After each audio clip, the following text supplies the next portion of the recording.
Kita dengar ini mumpung ada bapak ibu yang penggemar produk-produk kecantikan atau yang lain, atau bahkan seringkali kita beli di minimarket itu kembaliannya untuk sosial ya mas gitu. Nah yang saya tanyakan dan mohon klarifikasinya, apakah benar dari produk-produk yang dikatakan produk Nasrani atau Yahudi itu ada persentase untuk kristenisasi? Ini biar kita tahu ya. Mungkin tidak orang Nasrani, Yahudi, semua orang kafir yang mengatakan kepada Anda Islam dikembangkan, diekspansi dengan propaganda, katakan iya. Memang iya. Karena banyak orang Islam, subhanallah, kayak orang yang ketakutan kalau dikatakan Islam itu disebarkan dengan pedang. Saya katakan ikhwah sekalian, memang Islam dikembangkan dengan pedang. Jihad itu dikumandangkan memang dari dulu. Ada pengembangan Islam dengan dakwah, ada pengembangan Islam dengan pedang.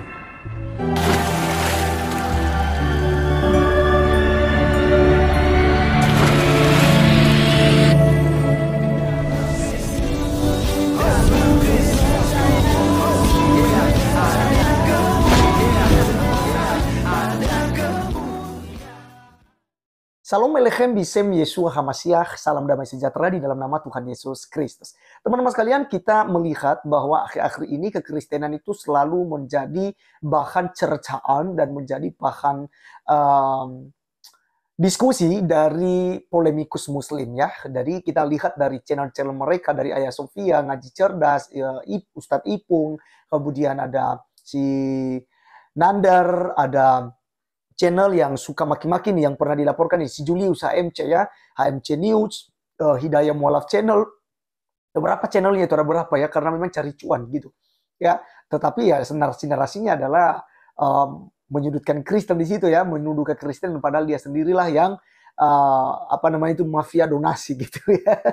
Oke, baik, sekarang kita akan mendengarkan tuduhan kepada kekristenan di mana dalam produk-produk kecantikan itu dicurigai ada kristenisasi, dan juga dalam ketika belanja di minimarket kata dia ya, dan termasuk mungkin di Indomaret segala Alfamart selalu dikatakan bahwasanya ini untuk sosial ya mas ya katanya gitu. Nah teman-teman sekalian, kali ini kita langsung mendengarkan dulu apa yang mereka sampaikan, apa yang mereka tanyakan. Kemudian nanti kita akan klarifikasikan ataupun menjawab serta membandingkannya dengan perkembangan agama mereka juga ya. Sehingga tidak terkesan bahwa agama kita ini sangat ekstrim gitu ya. Sangat marak sekali ya untuk memaksakan orang masuk ke agama Kristen. Nah oleh karenanya kita tonton videonya berikut ini.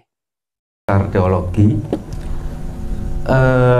Ini mungkin sekedar klarifikasi atau mungkin diluruskan. Yang kita dengar ini mumpung ada bapak ibu yang penggemar produk-produk kecantikan atau yang lain, atau bahkan seringkali kita beli di minimarket itu kembaliannya untuk sosial ya mas gitu. Nah yang saya tanyakan dan mohon klarifikasinya, apakah benar dari produk-produk yang dikatakan produk Nasrani atau Yahudi itu ada persentase untuk kristenisasi? Ini biar kita tahu ya. Mungkin tidak secara etika mungkin bisa menyebutkan atau tidak menyebutkan produk apa, tapi apakah benar itu ada persentase untuk kristenisasi di Indonesia? Demikian, Assalamualaikum warahmatullahi wabarakatuh. Waalaikumsalam warahmatullahi wabarakatuh. Ya bukan cuma produk-produk kecantikan atau barang-barang yang ada di mall-mall. Apa yang kita pergunakan itu dari non muslim, HP atau apa yang kita pakai, kita naik pesawat atau kita pergi kemana saja, itu alat transportasinya itu non muslim, dan ini tidak ada hubungan dengan kristenisasi kalau menurut saya ya. Oke, mungkin ada tambahan. Ini sih soal ini izin Tuan Guru menyampaikan, soal ini sensitif ya, sehingga beliau tidak begitu panjang lebar menjawab. Jadi ini terkait company, merek-merek yang besar ya, bahaya kalau kita sampai ikut-ikutan. Yang jelas begini koridornya para tuan guru. Orang non muslim, orang Kristen kalau kaya raya pasti mensupport apa? Gereja. Kalau orang Islam punya toko, tokonya laris, duitnya banyak, pasti mensupport apa? Masjid. Nah, niku. Intinya itu saja. Kemudian yang seperti disebutkan oleh para tuan guru dan Cemu Mbak tadi, emang Islam sekarang fasenya itu fase ketinggalan ya, termasuk produk HP dan lain sebagainya. Oke, teman-teman sekalian, itulah yang kita sudah dengarkan dari pertanyaan seorang bapak di pengajian tersebut. Kemudian dijawab oleh Dan Cemumek bahwa itu bukan hanya produk kecantikan yang ada di mall-mall, yang ada di toko-toko kata dia, yang ada di minimarket atau supermarket atau dimanapun lah ya, tetapi termasuk juga HP, mikrofon yang mereka gunakan, mic yang mereka gunakan gitu ya. Jadi itu semua produk daripada kekristenan. Nah, di situ apakah memang ada unsur kristenisasi? Nah, kalau memang ya, Dan Cemumek kan tidak mungkin akan mengatakan oh bisa jadi ada yang nggak bisa mengarang cerita, karena begitu dia mengatakan demikian kita bisa menyerang juga. Ya kalau begitu nggak usah pakai segala speaker, mikrofon, HP, pesawat, mobil, motor gitu ya. Semua barang-barang elektronik tidak usah kamu pakai gitu. Kalau memang Anda mengatakan bahwa di situ ada unsur kristenisasi. Ya karena di balihonya bahaya kristenisasi. Ustadz Dan Cemumek MTH, Master Teologi ya. Kemarin saya sudah menjawab teman-teman sekalian bagaimana dia tak bolak-balik menjelaskan tentang Bapa, Putra, Roh Kudus ya. Nah, inilah teman-teman sekalian, mereka sangat ketakutan dengan itu. Pertanyaan dari seorang bapak tadi itu bagus sekali juga dia menanyakan itu, sehingga kita bisa membuat sebuah perbandingan. Nah, kalau kalian curiga dengan produk-produk dari kecantikan, bahkan yang lain-lain, ya seharusnya kami yang lebih curiga lagi. Karena hampir semua di minimarket itu ada logo yang disebut dengan logo halal. Ya, halal. Bahkan teman-teman saya pernah lihat di kulkas, ya di apa nama itu ya ini mesin elektronik teman-teman sekalian ya, kulkas gitu ya, pendingin makanan, pengawet makanan gitu. Jadi ada di situ stempel halal gitu. Bayangkan teman-teman sekalian. Nah, kalau bicara masalah kecurigaan tentang islamisasi, seharusnya kami lebih lagi. Tapi adakah orang Kristen yang kepo dengan barang itu? Tidak ada. Di sini kita melihat teman-teman sekalian bahwa nilai ya kasih dan juga nilai ya nasionalis daripada kekristenan itu cukup tinggi gitu loh. Jadi terserah kamu mau logo halal kah, mau produk Islam kah, mau jualan Islam kah. Ya saya biasa teman-teman sekalian, es cendol, es krim itu yang jual Islam, kita nggak ada curiga apa-apa. Walaupun ya kalau misalnya ada yang terselubung di situ, ada apa namanya itu indikasi untuk islamisasi, ya kita tidak perlu mencurigai orang gitu. Nah kemudian mengenai tadi di minimarket, ya kalau ada sisa uang itu untuk sosial ya mas ya.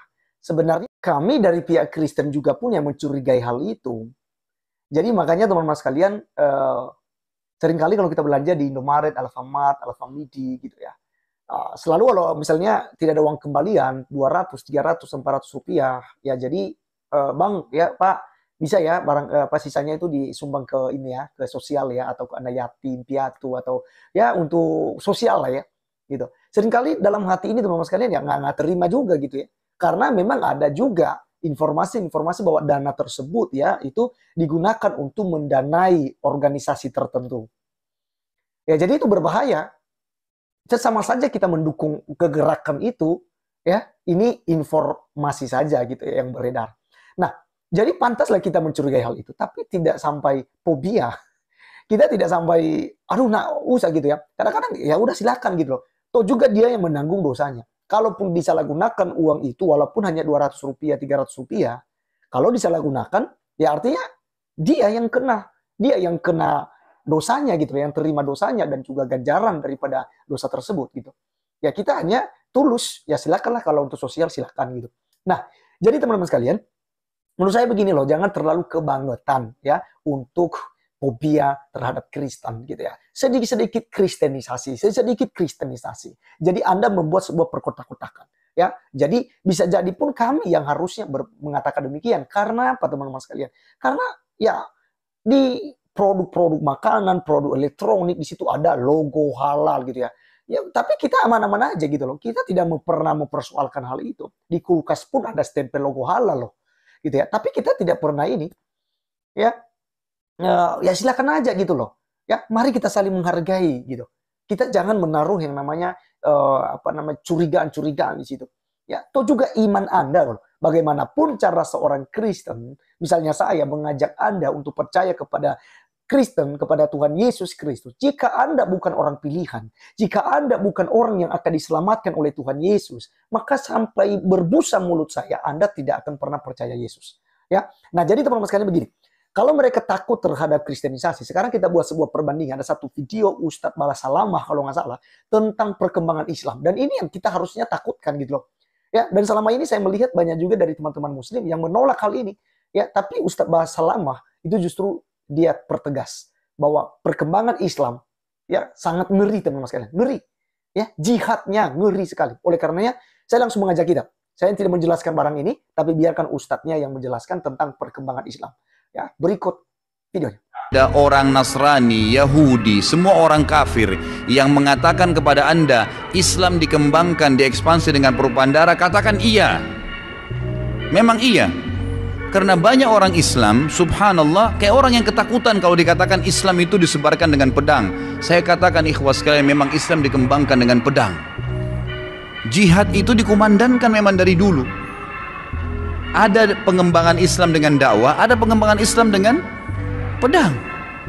Nabi SAW menyerang Mekah itu dengan kekuatan memang. Sampai menaklukkan Mekah, akhirnya tersebar Islam di Mekah.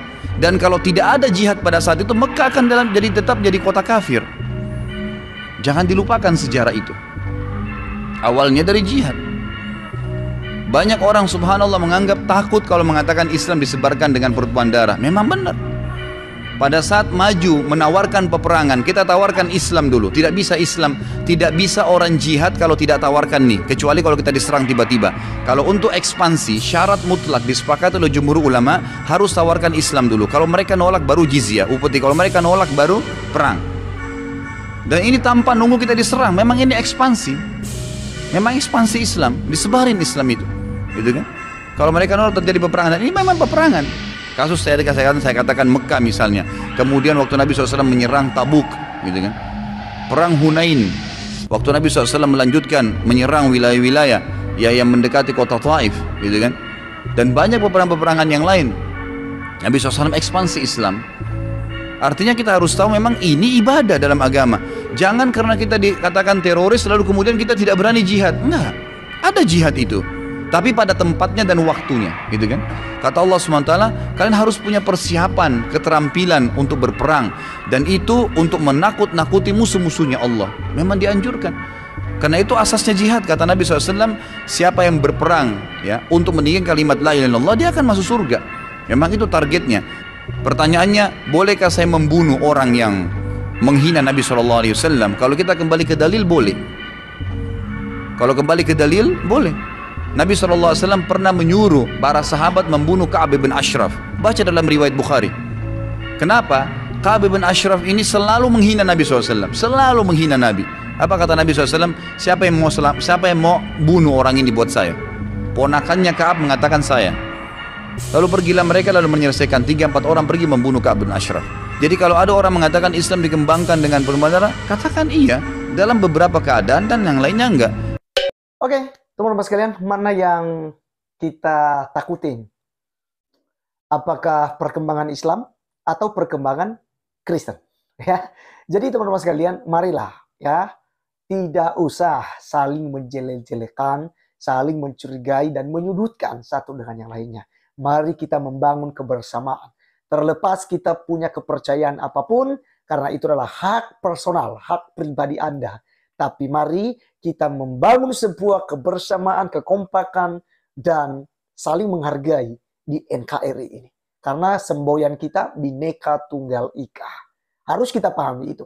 Dan dasar negara kita adalah Pancasila. Ya, Pancasila dan Undang-Undang 1945. Oleh karenanya mari kita tetap saling mengasihi, saling menghormati, menghargai di negara kita ini. Terima kasih teman-teman sekalian, sekian video kali ini supaya menjadi berkat buat kita, dan sampai ketemu di video berikutnya. Tuhan Yesus memberkati. Salam.